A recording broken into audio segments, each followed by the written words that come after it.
नमस्कार जी दोस्तों, कैसे हैं आप लोग। लास्ट वीडियो में हम लोग पढ़ रहे थे भरत महिमा कक्षा 11 के लिए। जो लोग यूपी बोर्ड से पढ़ रहे हैं वो लोग मेरा चैनल मुझे लगता है लगातार देखते होंगे और बहुत अच्छा स्नेह आप लोग का मिल रहा है और बहुत अच्छे तरीके से आप लोग देख भी रहे हैं। और मुझे लगता है कि जो चीज़ मैं समझाना चाहता हूँ वो क्लियर कट आप तक पहुँच भी जाती है, आप उसको समझ भी पाते हैं। बाकी जो लोग भी हमको कमेंट करते हैं और क्वेश्चंस पूछते हैं, मैं एनी हाउ कोशिश भी करता हूँ उनका जवाब देने के लिए। तो एक बार फिर से आप सभी का स्वागत है। तो आज मैं सोच रहा था कि जो भरत महिमा का जो दूसरा पार्ट है उसको हम लोग आज ख़त्म कर लेते। गोस्वामी तुलसीदास जी के द्वारा रचित श्री रामचरितमानस नामक महाकाव्य से लिया गया भरत जी के चरित्र के बारे में यह चैप्टर था। जो लोग भी कक्षा 11 से पढ़ रहे हैं, भरत महिमा पार्ट 1 हम लोगों ने ख़त्म कर लिया था ना, कि जब वो गुरु जी लोगों की वंदना करके बैठे थे, एकाएक उत्तर दिशा में उनको दिखाई दिया कि बहुत धूल भरी आंधी उठ गई है, तो क्या मामला है। तब तक जो भी कोल की रात वहाँ के आदिवासी लोग थे वो लोग आके बताए कि भाई साहब ऐसा ऐसा मामला हो गया है, आपके एक भाई यहाँ पे जो है टहलते हुए चले आ रहे हैं। तो राम के अंदर थोड़ी व्यग्रता बढ़ी। उस व्यग्रता के बाद की कहानी हम लोग आगे लेके चलेंगे। आपके पास किताब होगी, किताब में देखिएगा वहाँ पे 3 बार एक्स का निशान बना हुआ है, गुणे गुणे गुणे। इसका मतलब ये है कि वहाँ से कुछ चौपाइयाँ हटाई गई हैं। एक्चुअल में जो चौपाइयाँ हटाई गई हैं ना, उन चौपाइयों के बीच का एक इशू है। वो इशू ये है कि जब उन आदिवासियों ने आके बताया राम को कि भरत आ रहे हैं, उस समय लक्ष्मण जी को क्रोध आ जाता है। क्यों आ जाता है क्रोध?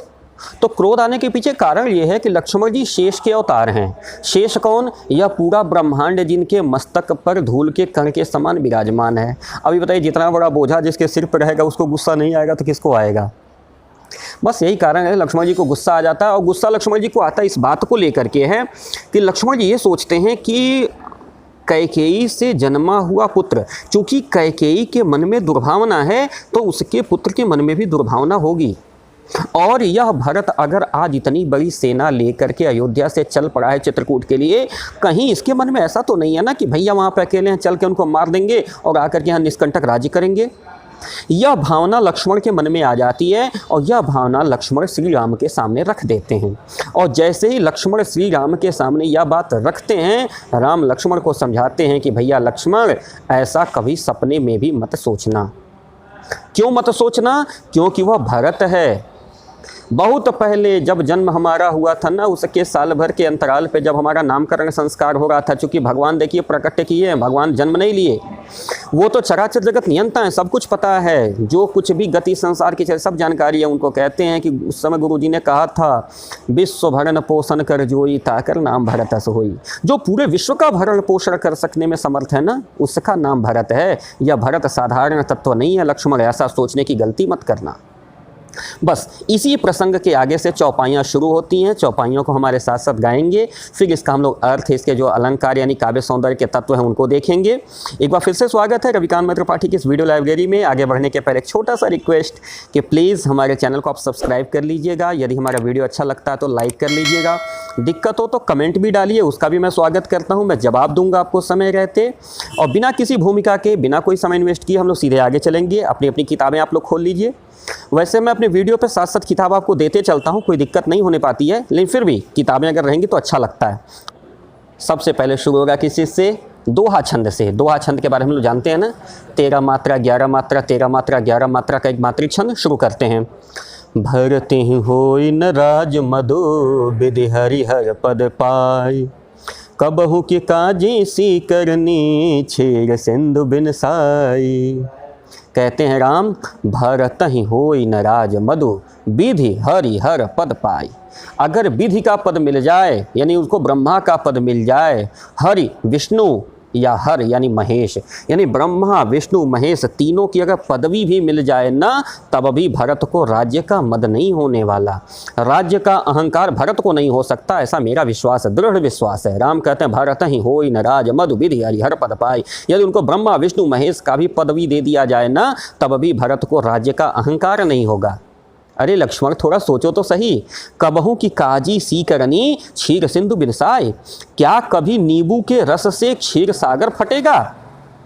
दूध का पतीला अगर हो ना, उसमें अगर आधा लीटर 1 पाव दूध हो तो फाड़ा जा सकता है नींबू के रस से। लेकिन जहाँ दूध का सागर हो, क्षीर सिंधु, क्षीर का मतलब होता है दूध, दूध का समुद्र अगर कहीं हो तो काजी सी करनी 2-4 बूंद सी करके से दो चार बूंद सिरके से कहीं दूध का समुद्र फटेगा। भरत जी समुद्र के समान हैं, और यह जो आपकी शंका है ना, यह शंका दो चार बूंद सिरके के समान है, इससे दूध का समुद्र फटने वाला नहीं है। चौपाई छंद आगे शुरू होता है, कहते हैं तिमिर तरुण तरनी हिमक गिलई, गगन मगन महु में कही मिलई, गोपद जल बूढ़ी घट जोनी, सहज क्षमा बरु छारे छोनी, मसक फूक मक मेरु उड़ाई, होई न नृपमधु भरत ही भाई, लखन तुम्हार सपथ पितुआना, सुचि सुबंधु नहीं भरत समाना, सगुन खीरी अवगुण जल ताता, मिलहि चहि प्रपंच विधाता, भरतु हंस रविवंश तरागा, जन्म कीन दुम दोष विभागा, गहि गुण पयत जी अवगुण बारे, निस जग जगत कीन उजियारे, कहत भरत शुभशील सुहाऊ, कहत भरत गुणशील सुभाऊ, प्रेम पयोधि मगन रघुराऊ, प्रेम पयोधि मगन रघुराऊ। क्या सुंदर चौपाइयाँ हैं। कहते हैं श्री रामचंद्र लक्ष्मण को समझा रहे हैं कि लक्ष्मण थोड़ा कल्पना करो, एजम्पशन लो। एजम्पशन क्या? यह एजम्पशन है कि कभी ऐसा हो सकता है कि अंधकार सूर्य को निगल जाए, जबकि ऐसा संभव नहीं है कि अंधकार सूर्य को निगल जाए। संभव है? शायद नहीं। लेकिन कह रहे तिमिर तरुण तरनी मकु गिलई, कभी हो सकता है तिमिर यानी अंधकार, तरन यानी सूर्य को, गिलई घोट जाए, मकु मानो ऐसा हो सकता है तरुण सूर्य को, जो एकदम युवा सूर्य है, एक ऐसा सूर्य जो अपनी पूरी आभा के साथ है, ऐसे सूर्य को, तरनी मतलब होता है सूर्य, तरुण का मतलब होता है युवा यानी पूरे प्रभाव वाला सूर्य, ऐसे सूर्य को मकु यानी मानो गिलई घोट जाए। कौन? तिमिर यानी अंधकार। हो सकता है, अनुप्रास अलंकार भी है, तो की बार बार आवृत्ति, हो सकता है कि पूर्ण रूप से युवा सूर्य को अंधकार निगल जाए। हो सकता है कि यह पूरा गगन जो है ना, वह बादलों में छिप जाए। गगन मगन मघ में कई मिलई, हो सकता है मेघ में मिक्स हो जाए, मिल जाए, यानी बादल जो है वो आकाश को ढक ले, यह हो सकता है। गोपद जल बूढ़े घट जोनी, घट जोनी घट से उत्पन्न होने वाले अगस्त्य ऋषि, जिनके बारे में मान्यता है कि अगस्त्य ऋषि ने समुद्र को सोख लिया था। हो सकता है आगे से अगस्त्य मुनि गाय के खुर से बने हुए गड्ढे में डूब जाएं, यह भी हो सकता है। समुद्र को सोख लेने वाले अगस्त्य मुनि गाय के खुर से बने हुए गड्ढे के जल में डूब जाएं, हो सकता है। सहज क्षमा बड़ छाड़े छोनी, छोनी का मतलब होता है धरती। हो सकता है धरती अपने क्षमा के स्वभाव का त्याग कर दे। धरती सबको क्षमा कर देती, किसी को दंड नहीं देती। कह रहे हो सकता है यह धरती अपने क्षमा के स्वभाव का त्याग कर दे। मसक फूंक मख मेरु उड़ाई, हो सकता है कि मच्छर के फूंक से मेरु पर्वत उड़ जाए। मसक यानी मच्छर, यह भी हो सकता है। लक्ष्मण कल्पना करो कि एक दिन ऐसी स्थिति आ जाए कि मच्छर फूंक दे और मेरु पर्वत उड़ जाए, लेकिन हो ही न नृपमधु भरत ही भाई, लेकिन भरत को राज्य का मद हो जाए, ये संभव नहीं है। मतलब असंभव से असंभव चीज़ें इस धरती पे हो सकती हैं, लेकिन अगर यूँ कोई कह दे कि भरत को राज्य का अहंकार हो जाएगा, संभव नहीं। लखन तुम्हार शपथ पितु आना, हे लक्ष्मण पिता को आना, पिता को साक्षी मान करके मैं तुमको शपथ लेके कहता हूँ, हे लक्ष्मण तुम्हारी कसम खा करके मैं पिताजी को साक्षी मान के कहता हूँ कि भरत जैसा सुंदर और सुबंधु, माने भरत जैसा सुंदर, भरत जैसा अच्छा भाई नहीं हो सकता। सुचि सुबंधु नहीं भरत समाना। सुचि मतलब होता है स्वच्छ साफ सत्यवादी, सुबंधु मतलब होता है सुंदर भाई, भरत के समान नहीं हो सकता। सगुन खीरु अवगुण जलताता, हे भाई सुनो, सगुन रूपी दूध और अवगुण रूपी जल को मिला करके विधाता ने इस संसार की रचना की है। परपंच का मतलब हो गया सारी व्यवस्थाएं। विधाता ने इस संसार की जब रचना की ना, तो सगुण रूपी इसमें दूध मिलाया और अवगुण रूपी इसमें जल मिलाया, यानी गुण और अवगुण दोनों को मिला के विधाता ने संसार की रचना की है। और इस रचना में क्या किया गया है? गहि गुण पय तजी अवगुण बारी, माने गुण रूपी दूध को निकाल लेने के लिए और अवगुण रूपी जल को छोड़ देने के लिए भरत क्या हैं? हंस हैं। मैं बाद की चौपाई पहले पकड़ा हूँ अर्थ निकालने के लिए। भरत हंस रविवंश तड़ागा, रविवंश यानी सूर्यवंश के तड़ाग में, रविवंश तड़ागा, सूर्यवंश तड़ाग है, तड़ाग का मतलब होता है तालाब, सूर्यवंश क्या है? तालाब है, सूर्यवंश को तालाब मान लिया, रूपक अलंकार। रविवंश तड़ागा भरत हंस, भरत क्या है? हंस हैं, भरत हंस हैं। और सूर्यवंश तालाब है, यानी सूर्यवंश के तालाब में भरत रूपी हंस क्या करते हैं? गुण और दोष का विभाजन करने के लिए डाले गए हैं। गुण और दोष इसमें से विभाजित कर सकते हैं, और वह इस जल में से, क्योंकि हंस के बारे में मान्यता है ना कि दूध और पानी मिला के दे दिए तो दूध को पी लेता है, पानी को छोड़ देता है। उसी तरह से जो सगुण यानी अच्छे गुण रूपी जो दूध है ना उसको ले लेते हैं भरत, और जो अवगुण यानी जो बुरी चीज़ें हैं ना उसको वो छोड़ देते हैं। और कह रहे ग ही गुण पय तज अवगुण वारी, गुण रूपी दूध को ग्रहण करने के लिए और अवगुण रूपी वार यानी पानी को त्याग देने की वजह से भरत ने अपना नाम इस कुल में उज्ज्वल किया हुआ है। भरत ने अपना नाम इस कुल में सर्वश्रेष्ठ किया हुआ है। कहि गुण भरत ही शील स्वभाव, भरत के शील और स्वभाव के गुण का वर्णन करते हुए प्रेम रूपी पयोध यानी समुद्र में भगवान राम डूब गए। प्रेम का समुद्र है, प्रेम पयोधि रूपक अलंकार, प्रेम के समुद्र में भगवान राम डूब गए, मगन हो गए। अगला दोहा देखेंगे। सुनि रघुबर बानी विबुध, देखि भरत पर हेतु, सकल सराहत राम सो, प्रभु को कृपा निकेतु। और फिर चौपाई छंद चलेगा, 16-16 मात्राएं दोनों तरफ, मात्रिक छंद चौपाई, 16 मात्रा एक तरफ 16 मात्रा एक तरफ। जौन होत जग जन्म भरत को, सकल धर्म धुर धरनि धरत को, कवि कुल अगम भरत गुण गाथा को, जानई तुम बिन रघुनाथा। लखन राम सिंह सुनि गुर बानी, अति सुख लहु न जाई बखानी, इहाँ भरत सब सहित सहाय, मंदाकिनी पुनीत नहाए। सचिव समीप राखि पुर लोगा, मागी सात गुरु सचिव नियोगा, चले भरत सिंह रघुराई, साथ निषाद नाथ लघु भाई। समुझ मातु कर तब सकुचाही, करत कुतरक कोटि मग माही, राम लखन सिंह मुनि मम नाऊ, उठ जाई अनत जाहि तज ठाऊं। चौपाई छंद की आगे व्याख्या देखेंगे। कहते हैं सबसे पहले दोहा छंद मैंने पढ़ा था, सुनि रघुबर बानी विबुध। विबुध शब्द का अर्थ देखेंगे, विबुध मतलब होता है देवगण, देवता। सुनि रघुबर बानी विबुध, रघुबर की बाणी सुन करके देवता प्रसन्न हो गए। भगवान राम ने कहा ना लक्ष्मण जी से, सबसे ज़्यादा जो अनर्थकारी चीज़ें हो सकती हैं लेकिन भरत को राज्य का अहंकार नहीं हो सकता। ऐसे रघुबर की प्रेम युक्त बाणी को सुन करके देवता क्या हुआ है? प्रसन्न हो गए। देखि भरत पर हेतु, और उन्होंने देखा कि भरत पे राम का कितना स्नेह है, कितना प्रेम है। आगे लिखते हैं, सकल सराहत राम सो, प्रभु को कृपा निकेतु। सब लोग राम की सराहना कर रहे हैं, जितने देवगण आकाश से देख रहे थे ना सब राम की सराहना कर रहे हैं। कह रहे हैं आपसे ज़्यादा कृपा निकेत, मतलब आपसे ज़्यादा कृपा करने वाला। निकेत का मतलब होता है भवन, कृपा के भवन, कृपा निकेत माने कृपा के ही समुद्र, कृपा के ही स्थान। आपसे बेहतर और कौन हो सकता है? यानी भगवान सबके ऊपर कृपा करने वाले हैं। आगे देववाणी है, ऊपर से आकाशवाणी देवतागण कर रहे हैं। कह रहे हैं, जौ न होत जग जन्म भरत को, सकल धर्म धुरि धरन धरत को। यदि इस संसार में भरत का जन्म नहीं होता, जौ न होत जग जन्म भरत को, इस संसार में इस जग में अगर भरत का जन्म नहीं होता तो सकल धर्म धुरि धरन धरत को, तो सारे धर्मों की धुरी को कौन धारण करता? धर्म का केंद्र बिंदु बनता कौन? यानी भरत स्वयं धर्म के केंद्र बिंदु हैं। अगली चौपाई कहती है, कवि कुल अगम भरत गुण गाथा को, जानई तुम बिन रघुनाथा। कवि कुल अगम, हम लोग कवि हैं। तुलसीदास जी कह रहे हैं हम लोग तो कवि हैं, कवि कुल अगम, हम लोग तो कुछ नहीं जानते, और तुम्हारे बिना, तुम बिन रघुनाथा, हे रघुनाथ आपके ना भरत का प्रेम कौन जान सकता है। कवि कुल अगम, हम लोग तो अगम, हमको कुछ नहीं पता। भरत के गुण की जो गाथा है ना, भरत के गुण का जो प्रसंग है ना, तुम्हारे बिना कौन जान सकता है। यानी भगवान आप जो कह रहे हैं वो 100% सत्य है, आप सब कुछ जानते हैं। आगे कहते हैं, लखन राम सिंह सुनि गुर बानी। लखन राम सिंह तीनों लोग सुने गुरु की वाणी, गुरु यानी देवगण, विबुध शब्द आया हुआ है। देवगणों की वाणी सुन करके लखन और राम सीता तीनों अत्यंत ही प्रसन्न हो गए, और अति सुख लहु न जाति बखानी। इतना सुख उनको प्राप्त हुआ जिसको बखान नहीं किया जा सकता, जिसका वर्णन नहीं किया जा सकता। अवर्णनीय सुख उन दोनों को प्राप्त हुआ, राम लक्ष्मण और सीता तीनों को।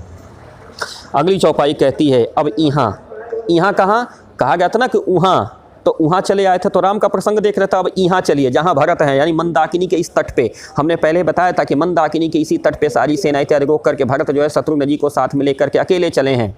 अब यहाँ आइए, यहाँ क्या होगा इस पार।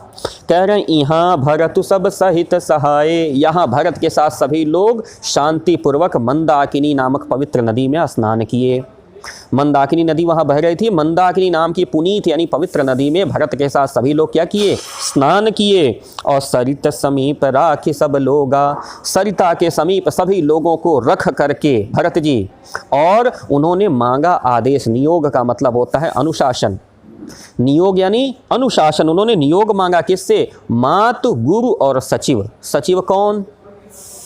सुमंत्र जी महाराज, जो राजा दशरथ के मित्र थे और भगवान राम को छोड़ने के लिए वो रथ लेकर के निकले थे अयोध्या से। बाद में समझा बुझा करके राम ने गोमती नदी के तट से ही उनको लौटा दिया था। तो कह रहे हैं कि सुमंत्र जी यानी सचिव, गुरु जी यानी वशिष्ठ और माताएं तीनों का आदेश मान करके, अनुशासन मान करके भरत जी प्रस्थान किए। चले भरत जहाँ सिय रघुराई, भरत जी वहाँ चले जहाँ पे सीता और रघुनाथ जी हैं। सीता और रघुनाथ जी कहाँ हैं? नदी के उस पार चित्रकूट में। चले भरत जहाँ सिय रघुराई, साथ निषाद नाथ लघु भाई। और साथ में किसको ले लिए? निषाद नाथ और लघु भाई। लघु भाई यानी शत्रुघ्न जी, निषाद नाथ यानी निषाद राजगुह, यानी निषादों के राजा गुह, और लघु भाई यानी शत्रुघ्न जी को साथ में लेकर के भरत चल पड़े। 3 लोग अकेले गए, पूरी सभा को इसी पर रोक दिया, उनको नहीं ले गए साथ में। क्यों नहीं ले गए साथ में? आगे की चौपाई कहती है, समुझ मातु कर तब सकुचाही, करत कुतर्क कोटि मग जाही। माता के दियारा किया गया जो कर्तव्य था ना, जो गलत कार्य माता ने कर दिया था, जो कैकेयी के द्वारा वर मांग लिए गए थे, राम को वनवास दे दिया गया था, यह इतना बड़ा अधार्मिक कृत्य हुआ था। यह सोचते हुए, कुतर्क करते हुए भरत मन में जा रहे हैं। क्या कुतर्क कर रहे हैं? अगली पंक्ति कहती है वो कुतर्क, राम लखन सिय सुनि मम नाऊ। कहीं ऐसा न हो कि राम लक्ष्मण और सीता मेरा नाम सुन करके उठी तजी अनत जाहि तज ठाऊं। कहीं ऐसा न हो कि स्थान छोड़ के कहीं और चले जाएं, वो मुझे देखना पसंद ना करें। भरत अपने आप को पापी मान रहा है ना। भरत सोच रहा है कि कहीं ऐसा न हो कि मेरा नाम सुन करके राम लक्ष्मण और सीता स्थान बदल के कहीं और न चले जाएं, इसलिए मैं अकेले जाऊंगा। पता है, जब जिस चीज़ से गलती हुई रहती है ना, वो समाज में नहीं मिलना पसंद करता। वो चाहता है कि मैं पहले अकेले मिल करके उससे अपनी समस्या का समाधान करा लूँ। यही कारण है कि भरत जानता है कि गलती मुझसे हुई है, वह अकेले जाना चाहता है राम के पास। साथ में कौन कौन है? शत्रुघ्न जी हैं, क्योंकि भाई से कभी कोई चीज़ छिपाना नहीं चाहिए, ऐसे हमारे शास्त्र कहते हैं। भाई चाहे कितना भी आपका बैरी हो, भाई से कभी कोई राज छिपाना नहीं चाहिए। भाई को साथ लिया, और निषाद राज को साथ इसलिए लिया क्योंकि राम का मित्र है और वह रास्ता जानता है कि राम कहाँ पे हैं। तीनों लोग साथ में निकले हैं। आगे दोहा कहता है, माँ तुमते महुमानी मोहि, जो कछु करहि सो थोर, अघ अवगुण क्षमी आदरहि, समुझिया अपनी ओर।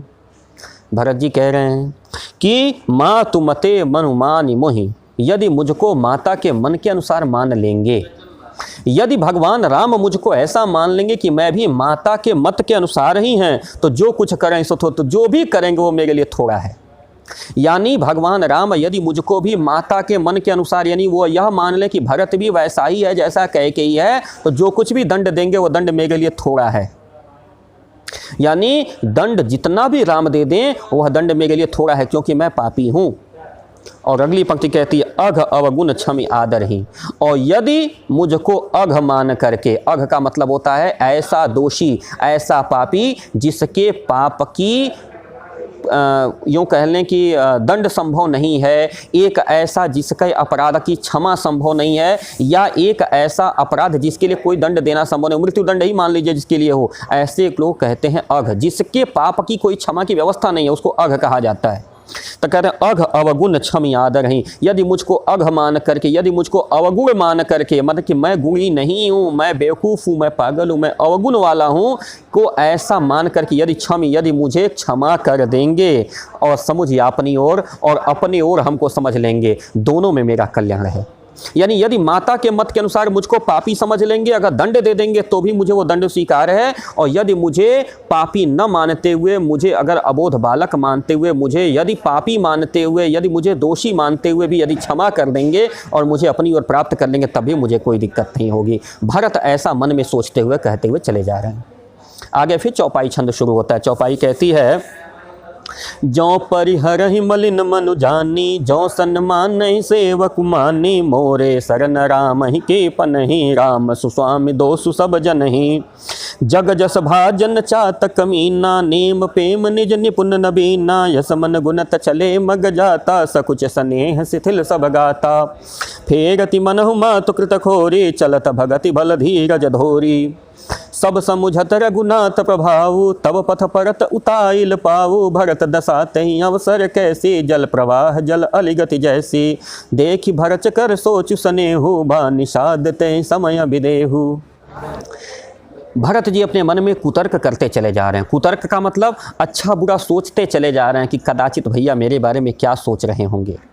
तो कहते हैं भरत जी कि जो परिहर ही मलिन मन जानी, यदि मुझे मलिन मन का जान करके परिहर कर देंगे, छोड़ देंगे, परिहर ही छोड़ देंगे, मलिन मन का जान करके यदि मुझे दोषी जान के छोड़ देंगे, और जो सन्मान सेवक जानी, और यदि मुझे अपना सेवक जान करके अपना लेंगे, दोनों ही स्थितियों में मेरा कोई नुकसान नहीं है। यदि मुझे मलिन मन जान करके हमको परिहर कर देंगे, छोड़ देंगे, भगा देंगे, परिहरण मतलब छोड़ देना, यदि मुझे दोषी मान के भगा देंगे तब भी, और यदि मुझे अपना मान करके, कैसे, सेवक स्वरूप मान करके यदि अपना लेंगे तब भी मेरा दोनों तरफ से लाभ है। क्यों? मोरे शरण राम ही की पनहि, मेरा शरण स्थल राम के पैरों में है। मोरे शरण राम ही की पनहि, मेरा जो शरण स्थल है ना, मेरी जो शरण है वो राम के पैरों में है। और राम सुस्वामी, राम क्या है? सुस्वामी है, सुंदर स्वामी हैं, अच्छे राजा हैं, जानकार राजा हैं, और वह जानते हैं कि मेरा क्या दोष है, मेरा क्या गुण है, इसलिए मुझे तकलीफ़ करने की आवश्यकता नहीं है। भरत के मन में तर्क चल रहा है। आगे कहते हैं जग जस भाजन, आगे कहते हैं जग जस भाजन चातक मीना। चातक और मीन, मीन का मतलब होता है मछली, चातक का मतलब होता है चकवा पक्षी। चातक पक्षी की विशेषता यह है कि जब स्वाति नक्षत्र की बूंद गिरेगी तभी वो पानी पिएगा, नहीं तो पूरे वर्ष भर प्यासा रहेगा। और मछली के साथ ये होता है कि अगर जल से उसको निकाल दिया जाए तो तड़प के प्राण त्याग देगी उसी जल के लिए। तो भरत कह रहे मेरा प्रेम चातक और मीन की तरह है राम के चरणों में। जैसे चातक पक्षी स्वाति के नक्षत्र के बूंद की इंतजार करता है वर्षा ऋतु में, वैसे ही मैं राम के श्री चरणों के दर्शन की अभिलाषा रखता हूँ। जैसे मछली को पानी से अलग कर दिया जाए तो प्राण त्याग देगी ना, वैसे ही मैं भी अगर राम के चरणों से अलग कर दिया जाऊँ तो मेरे भी प्राण शेष नहीं रहेंगे। आगे कहते हैं नेम प्रेम निज निपुण नवीना। जिस तरह से चातक पक्षी और मीन यानी मछली ने अपने नियम और अपने प्रेम से जगत में अपनी कीर्ति उज्ज्वल की है ना, वैसे ही मैं भी हूँ, इसलिए मुझे कष्ट नहीं करना चाहिए, भैया हमको अपना लेंगे, मन में सोच रहे हैं। आगे कहते हैं असमन गुणत चले मग जाता। ऐसा ही मन में गुनते हुए, ऐसा मन में सोचते हुए चले मग जाता। मग यानी रास्ते में चले जा रहे हैं भरत जी, मग यानी रास्ते में चले जा रहे हैं, ऐसा मन में सोचते हुए। सकुच स्नेह शिथिल सब गाता, लेकिन संकोच और स्नेह से सारा गात यानी शरीर शिथिल हुआ जा रहा है। गात यानी शरीर, शिथिल मतलब थक रहा है। किससे? संकोच और स्नेह से। संकोच और स्नेह से शरीर शिथिल हुआ जा रहा है, लेकिन भरत फिर भी पैर आगे बढ़ा रहे हैं। कैसे बढ़ा रहे हैं? उसके नीचे वाली चौपाई बताएगी कि आखिर भरत रुक क्यों रहे हैं और चल क्यों रहे हैं। पहला चौपाई का अर्धाली कहता है कि फेर ही मनहु मात कृत खोरी। मानो उत्प्रेक्षा अलंकार, मनहु आ गया, उत्प्रेक्षा लग गया। कर फेरति मनहु मात कृत खोरी, माँ के द्वारा किया गया खोर यानी खराब कार्य। माँ ने जो खराब कार्य किया था, फेरति, वह भरत को लौटाना चाहता है, वापस करना चाहती है।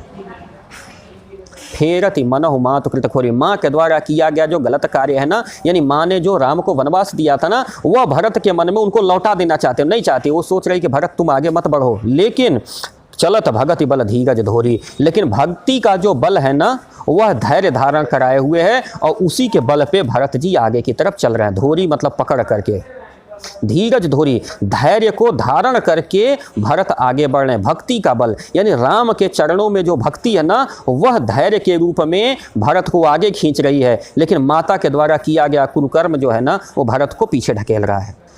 कहते हैं गोस्वामी तुलसीदास जी कि जब समझत रघुनाथ सुभाऊ, तब पथ पतन उताइल पाऊ। जैसे ही भरत के मन में श्री रघुनाथ जी के स्वभाव का स्मरण आता है, श्री रघुनाथ जी का स्वभाव कैसा है?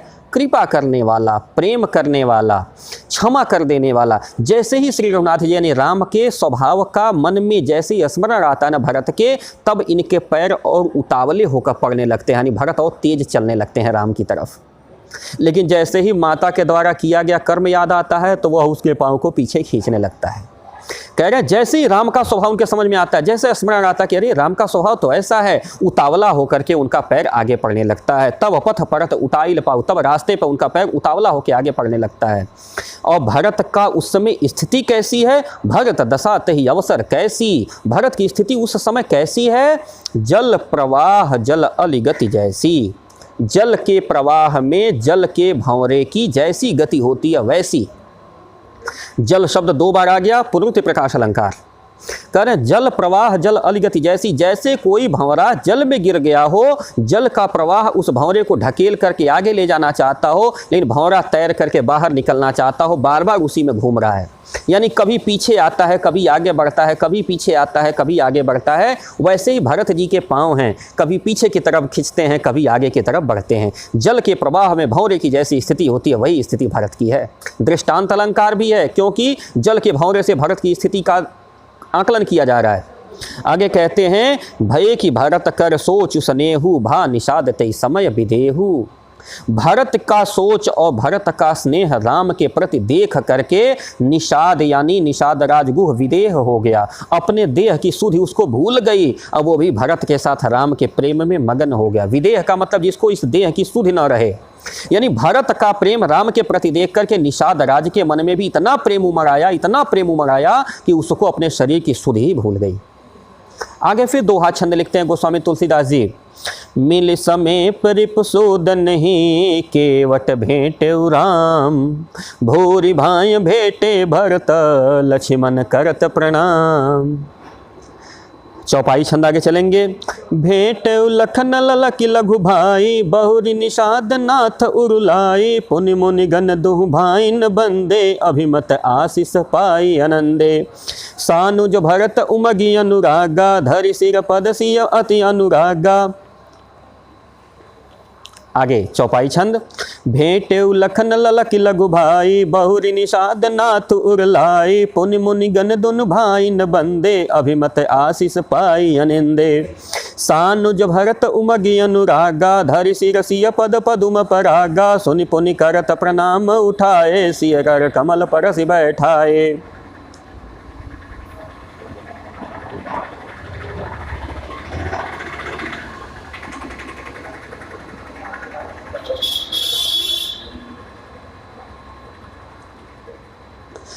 भेंट लखन ललक लघु भाई, बहुरी निषाद नाथ उरलाई, पुनि मुनि गण दुनु भाई न बंदे, अभिमत आशीष पाई आनंदे। सानुज भरत उमगी अनुरागा, धरि सिर सिय पद पदुम परागा, पुनि पुनि करत प्रणाम उठाए, सिर कर कमल परसि बैठाए। सिय आशीष दीन मन माही, मगन स्नेह स्नेह सुधि नाही, सब विधि सानुकूल लखि सीता, भे निसोच डर उपडर बीता। को किछु कहै न को किछु पूछा, प्रेम भरा निज मन गति छूछा, तेहि अवसर के वटु धीरज धरु, जोरि पान बिनवत प्रणाम करूं। स्थिति क्या है? भरत राम के पास पहुंच गए हैं और पहुंचने के बाद क्या हुआ? मिल सपेम रिपुसूद नहीं केवट भेंटेउ राम। राम ने भेंटा, भेंटने का मतलब होता है गले मिलना, हृदय से लगा लेना। सबसे पहले प्रेम सहित रिपुसूदन यानी शत्रुघ्न से मिले। भगवान राम किससे मिले? मिल सपेम रिपुसूदन ही, सबसे पहले रिपुसूदन यानी शत्रुघ्न से मिले और उसके बाद केवट से मिले। केवट भेंटे, उसके केवट को अपने सीने से लगाया। और भूरि भाय भेंटे भरत, और उसके बाद भूरि भाय पूरी तरह से, भूरि भाय मतलब भूरि भूरि मतलब पूरी तरह से आत्मसात करके भेंटे भरत, भरत को भेंटे यानी भरत से गले मिले। सबसे पहले शत्रुघ्न जी से गले मिले, उसके बाद केवट जी से गले मिले और उसके बाद भूरि भाय पूरी तरह से समर्पित हो करके भेंटे भरत, भरत से मिले। भूरि भाय भेंटे भरत, भववर्ण की लगातार आवृत्ति, अनुप्रास अलंकार। भूरि भाय भेंटे भरत और लक्ष्मण करत प्रणाम, और लक्ष्मण जी कोने में खड़े होकर सिर्फ प्रणाम कर रहे हैं। चौपाई छंद देखेंगे। भेंटे लखन ललक लघु भाई, लघु भाई शत्रुघ्न जी कूद करके ललक करके प्रसन्न होकर के खुश होकर के लक्ष्मण जी के गले मिले। जैसे राम जी के गले से छूटे तुरंत जाकर के किससे गले मिले? लक्ष्मण जी से मिले। बहुरी निषाद नाथ उरलाई, और उसके बाद क्या हुआ? निषाद राज मिला लक्ष्मण जी से। क्योंकि लक्ष्मण जी उस समय डांट चुके थे निषाद राज को। उस समय जब केवट को इस पार नाव लानी थी तो कहे थे ना कि बाण उठा लूंगा, मार दूंगा, तुमको हिम्मत है तुम्हारी कि राम के सामने कह रहे हो नाव नहीं पार कराऊंगा, गंगा नहीं पार कराऊंगा। लक्ष्मण जी कूद करके गले मिले, किससे? निषाद राज से। दूसरी चौपाई कहते हैं पुनि मुनि गण दोनों भाई बंधे। उसके बाद जितने ऋषि मुनि वहां पे उपस्थित थे, है ना, सनमान सुर मुनि बंदे उनटे, जितने सुर मुनि वहां पे थे जिनकी वंदना करके भगवान राम खड़े हुए थे, उन सारे ऋषि मुनियों की वंदना दोनों भाइयों ने यानी भरत और शत्रुघ्न ने की। और कह रहे अभिमत आशीष पाई आनंदे, और अपने मत के अनुसार आशीर्वाद पा करके आनंद युक्त हुए। जैसे उनके मन में अभिलाषा थी भरत और शत्रुघ्न के मन में, वैसा ही आशीर्वाद मुनिगणों से उनको प्राप्त हुआ और अत्यंत आनंद को प्राप्त किए। आगे की चौपाई कहती है सानुज भरत उमगी अनुरागा। अनुज सहित सानुज, 100 अनुज, अनुज यानी छोटे भाई के साथ अनुराग यानी प्रेम से उमड़ करके भरत ने क्या किया? धरि सिय सीता के, किस पे? पदुम परागा यानी कमल के पराग कणों जैसे मुलायम और सुंदर चरणों पे अपने सिर रख दिए। धरि सिर सिय पद पदुम परागा, सीता के कमल के पराग कणों जैसे सुंदर पैरों पे अपना सिर रख दिए। यानी भरत और शत्रुघ्न दोनों प्रणाम किसका किए? सीता जी का प्रणाम किए। रूपक अलंकार है पद पदुम परागा, यानी सीता के पैर रूपी कमल के परागकणों पे अपना पैर ना सिर रख दिए। यानी भरत और लक्ष्मण दोनों सीता जी के चरण कमलों पे अपना सिर रख दिए। आगे कहते हैं पुनि पुनि करत प्रणाम उठाए, बार बार प्रणाम कर रहे हैं। भगवान राम उठाते हैं और कहते हैं सिर कर कमल परस बैठाए, अपने हाथ रूपी कमल, कर कमल, हाथ कमल, भगवान राम के हाथ कमल जैसे हैं, सीता का पैर कमल जैसा है। रूपक अलंकार कह रहे हैं सिर पर स्पर्श करके, क्या स्पर्श? कर कमल, हाथ रूपी कमल का स्पर्श करके अपने पास बैठाए। और फिर कहते हैं सिय असीस दीन ही मन माही, और सीता ने मन में ही आशीर्वाद दिया। मगन स्नेह देह सुधिनाही, लक्ष्मण और राम के सामने भरत और शत्रु इतने स्नेह में मगन हैं कि उनको अपने शरीर की सुधि नहीं रही। सब विधि सानुकूल लखी सीता, जब भरत ने देखा कि सीता हर तरीके से अनुकूल हैं, राम को नहीं देखा उन्होंने, क्योंकि जानते थे राम तो मेरा अपना सगा भाई है, वो तो मेरे अनुकूल हो ही जाएगा। सीता दूसरे के घर से आई है, कदाचित उनके मन में यह भावना न हो कि भरत गलत है। तो जब भरत ने देखा कि नहीं सीता भी मेरे अनुकूल हैं, यानी सीता जी का भी मेरे ऊपर बराबर प्रेम मिल रहा है ना, भे निसोच उर अपडर बीता, निसोच हो गए, सोच से रहित हो गए। जो भरत के मन में शंका थी ना, वो सारी शंका समाप्त हो गई, और हृदय में जो अपडर था ना, वो सब बीत गया। हृदय में जितने डर की भावनाएं थी, जितना शंका थी, सब समाप्त हो गई। भे निसोच, निसोच हो गए, शोक से रहित हो गए, और हृदय का डर बीत गया, खत्म हो गया। कोई किछु कहे न कोई किछु पूछा, सब एकदम शांत चित एकटक देख रहे हैं, न कोई कुछ कह रहा है न कोई कुछ पूछ रहा है। जैसे हुआ क्या है, प्रेम भरा मन निज गति छूछा, प्रेम से मन इतना भर गया है कि अपनी गति को भूल गया है। यानी मन की जो स्वाभाविक चंचलता गति होती है ना, वह गति मन भूल गया है। क्यों? क्योंकि प्रेम से वह मन इतना भर गया है कि हिले ही नहीं पा रहा है। कोई कुछ बोल नहीं रहा, कोई किसी से कुछ पूछ नहीं रहा, सब एकदम शांत चित एकटक एक दूसरे को देख रहे हैं। और तब अगली चौपाई कहती है ते ही अवसर केवट धीरज धरि, उस समय केवट धैर्य को धारण करके देख रहा है कि चारों भाई एक दूसरे के सामने एकटक देख रहे हैं, पलक नहीं झपक रही है। तब उस समय धैर्य धारण करके केवट क्या कहा? जो रिपान बिनवत प्रणाम करे, दोनों हाथ, पानी मतलब होता है हाथ, जो रिपानी, हाथ जोड़ करके विनय करने लगा, प्रणाम करके, बिनवत प्रणाम करे, प्रणाम करके और विनय पूर्वक कहा। क्या कहा? आगे कहता है नाथ साथ मुनि नाथ के, मातु सकल पुर लोग, सेवक से नप सचिव सब, आए सकल वियोग। कहता है केवट कि भगवान सिर्फ यही दो नहीं हैं, और भी लोग हैं। कहाँ? नाथ साथ मुनि नाथ के, इन मुनि श्रेष्ठ, मुनि श्रेष्ठ कौन? भरत जी। भरत भी मुनि के वेश में ही आए हैं, राजा के वेश में नहीं आए। जिस वेश में राम लक्ष्मण सीता वन को निकले थे ना, वही वेश बना के भरत चले थे, क्योंकि भरत के मन में इस बात की भी कल्पना थी कि कदाचित अगर भैया नहीं मानेंगे तो मैं वन में रह जाऊंगा और भैया को घर भेज दूंगा। इसलिए जिस स्वरूप में भैया हैं उसी स्वरूप में भरत पहुंचे हैं। तो केवट कहता है कि मुनिनाथ, मुनिनाथ संबोधन आया भरत जी के लिए। कहा भरत जी के साथ पूरे गांव के लोग हैं, सकल पुर लोग, पुर मतलब होता है गांव, सकल मतलब सभी, पूरे अयोध्या के लोग हैं। और सेवक, सेवक यानी जितने दास थे वे सब, सेनप यानी सेनापति, सचिव यानी जितने मंत्री हैं, और सभी के सभी लोग विकल वियोग, व्याकुल वियोग में यहां तक पहुंचे हैं। यानी पूरी की पूरी अयोध्या आई हुई है। चौपाई छंद कहते हैं, सील सिंधु सुनि गुर आगमनु, सिय समीप राखे रिपुदवनु, चले सबेग राम तेहि काला, धीर धर्म धुर दीन दयाला, गुरहि देखि सानुज अनुरागे, दंड प्रणाम करत प्रभु लागे, मुनिवर धाई लिए उरलाई, प्रेम उमग भेंटे दो भाई, प्रेम पुलक केवट कहि नामो, कीन दूरि ते दंड प्रणामो, राम सखा ऋषि बरबस भेंटा, जनुमहि लुठत स्नेह समेटा, रघुपति भगति सुमंगल मूला, नभ सराहि सुर बरसहि फूला, ऐ सम निकट नीच को नाही, बड़ वशिष्ठ सम को जग माही, जेहि लखि लखनऊ ते अधिक, मिले मुदित मुनिराव, सो सीतापति भजन को, प्रगट प्रताप प्रभाव।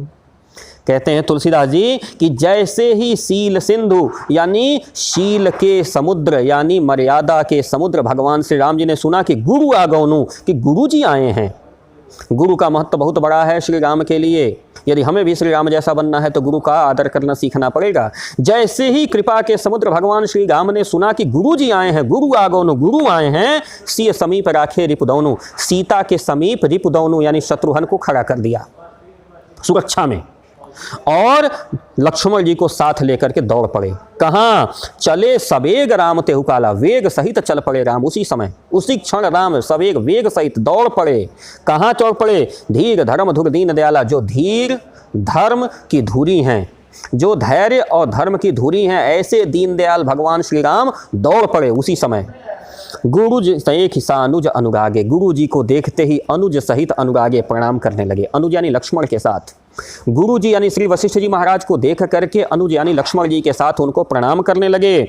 दंड प्रणाम करत प्रभु लागे, दंडवत प्रणाम करने लगे, जमीन पे लेट करके प्रणाम करने लगे। मुनिवर धाई लिए उगलाई, और मुनिवर ने क्या किया? दौड़ करके उठा के हृदय से लगा लिया, क्योंकि वशिष्ठ जी को तो पता था कि मेरा शिष्य साधारण नहीं है, ये चराचर जगत नियंता है। वशिष्ठ जी ने दौड़ करके उठा करके भगवान राम को हृदय से लगा लिया, और प्रेम उमग भेंटे दो भाई, प्रेम से उमग करके खुश हो करके प्रसन्न होकर दोनों भाइयों को खूब भेंटे यानी हृदय से लगा लिए। और अगली पंक्ति देखिए कितनी महत्वपूर्ण है, मैं सभी का ध्यान आकृष्ट करना चाहूंगा। वीडियो के इस खंड पे आप लोग इसको ध्यान जरूर दीजिएगा। राम सखा मुनि बरबस भेंटा, जनु महि लुठत स्नेह समेटा। राम सखा, कौन राम सखा? निषाद राज गुह। निषाद राज गुह को जैसे ही देखा उसको दौड़ करके अलग से गले लगाया। राम सखा ऋषि बरबस भेंटा, ऋषि वशिष्ठ जी ने राम सखा यानी निषाद राज गुह को जबरदस्ती गले लगाया। जनु महि लुठत स्नेह समेटा, ऐसा लगा कि महि यानी धरती पर स्नेह लुट जाएगा, बिखर जाएगा, यानी स्नेह धरती पे गिर करके नष्ट हो जाएगा, मिट्टी में मिल जाएगा। ऐसा सोच करके उन्होंने राम सखा यानी निषाद को गले लगा लिया। यानी निषाद स्वयं स्नेह के रूप में वहाँ उपस्थित था, क्योंकि आगे की चौपाई भी बताएगी कि क्यों निषाद राज को गले लगाया। निषाद राज को गले लगा लिया और कहते हैं रघुपति भगति सुमंगल मूला, नभ सराहि सुर बरसहि फूला। रघुपति की भगति यानी भगवान श्री राम की जो भगति है ना, सभी सुमंगलों का मूल है। जितने भी मंगल हो सकते हैं, जितने भी अच्छे कार्य हो सकते हैं, जितने भी सत्कर्म हो सकते हैं, सबका जड़ है रघुपति भगति। यानी राम की भक्ति अगर मिल जाए ना तो चारों तरफ केवल मंगल ही मंगल होगा, अमंगल होने का सवाल ही पैदा नहीं होता। सुर सराहि नभ बरसहि फूला, ऊपर से जितने देवगण है ना सराहना कर रहे हैं और पुष्प वर्षा कर रहे हैं। नीचे ये लोग खड़े हैं, ऊपर से देवगण क्या कर रहे हैं? पुष्प वर्षा कर रहे हैं। और अगली चौपाई देखिए कहती है छुआछूत और अस्पृश्यता पे कितना तेज प्रहार। कहती है समाज निर्माण चरित्र निर्माण की ये चौपाई है। कहते हैं कि यही सम निकट नीच को नाही, यानी राम सखा यानी जो केवट है ना, इस पूरी राज्यसभा जितने लोग यहाँ उपस्थित हैं सबसे नीच जाति का अगर कोई है ना तो वह केवट है, मल्लाह। और वशिष्ठ जी क्या हैं? यही सम बस श्रेष्ठ को नाही, वशिष्ठ के समान इस पूरे संसार में दूसरा कोई श्रेष्ठ नहीं है। बड़ वशिष्ठ सम को जग माही, और वशिष्ठ से बड़ा इस संसार में कौन है? ब्रह्मा जी के पुत्र हैं, यानी वशिष्ठ से बड़ा मतलब टॉप। और इस मल्लाह यानी केवट से नीच कोई नहीं है इस राज्यसभा में, यानी टॉप टू बॉटम काउंट कर दिया। सबसे नीच कौन है? केवट है, और सबसे श्रेष्ठ कौन है? वशिष्ठ। और दोनों गले मिल गए, यानी छुआछूत के लिए कहीं कोई स्थान नहीं है राम राज्य में। वशिष्ठ से बड़ा कोई नहीं है, केवट से छोटा कोई नहीं है, लेकिन आज दोनों गले मिले हैं। कैसे गले मिले हैं? कि कहीं यह स्नेह मिट्टी में मिल न जाए, यह स्नेह जमीन पे गिर के बर्बाद ना हो जाए। और ऐसा क्यों हुआ? ये दोहा कहता है, जेहि लख लखनऊ ते अधिक मिले मुदित मुनिराव। और उसके बाद अगर लक्ष्मण को देख लिया उन्होंने, अधिक प्रेम से मुनियों में श्रेष्ठ यानी वशिष्ठ जी मिले। और ऐसा क्यों हुआ? प्रकट प्रभाव, यह स्पष्ट प्रभाव है किसका? रघुपति भगति, ये रघुपति की भक्ति का स्पष्ट प्रभाव है। सो सीतापति भजन को, यह सीता के पति भगवान श्री राम के भजन का स्पष्ट प्रभाव है। केवट ने श्री राम का भजन किया, श्री राम की भक्ति की, तो वशिष्ठ के लिए भी श्रेष्ठ बन गया। यानी अगर आपके अंदर किसी तरह का दोष है ना, भगवान राम की शरण में चले जाइए, भगवान राम की पूजा अर्चना करने लगिए, आप भी श्रेष्ठ बन जाएंगे। तो आइए, यहाँ पे पूरा होता है ये भरत महिमा का। अभी 4 खंड इसके बचे हुए हैं, अगले वीडियो में हम लोग इसको कवर करेंगे। तब तक आप लोग अपना इसकी तैयारी करिएगा। मुझे लगता है कि संदर्भ, प्रसंग, काव्य सौंदर्य, व्याख्या, चारों चीज़ें आपको मिल गई होंगी। ठीक है, फिर मिलते हैं जल्दी ही अगले वीडियो के साथ। मैं रविकांत मित्र पाठी, एडमिनिस्ट्रेटिव ऑफिसर, लेक्चरर हिंदी, युग निर्माण इंटरमीडिएट कॉलेज देवरिया, खास देवरिया आपके साथ था। अगर आपको कहीं कोई दिक्कत आती है तो प्लीज़ हमको कमेंट बॉक्स में दे दीजिएगा, हम इसका जवाब आपको देंगे। मिलते हैं जल्दी। नमस्कार, सत श्री अकाल, जय।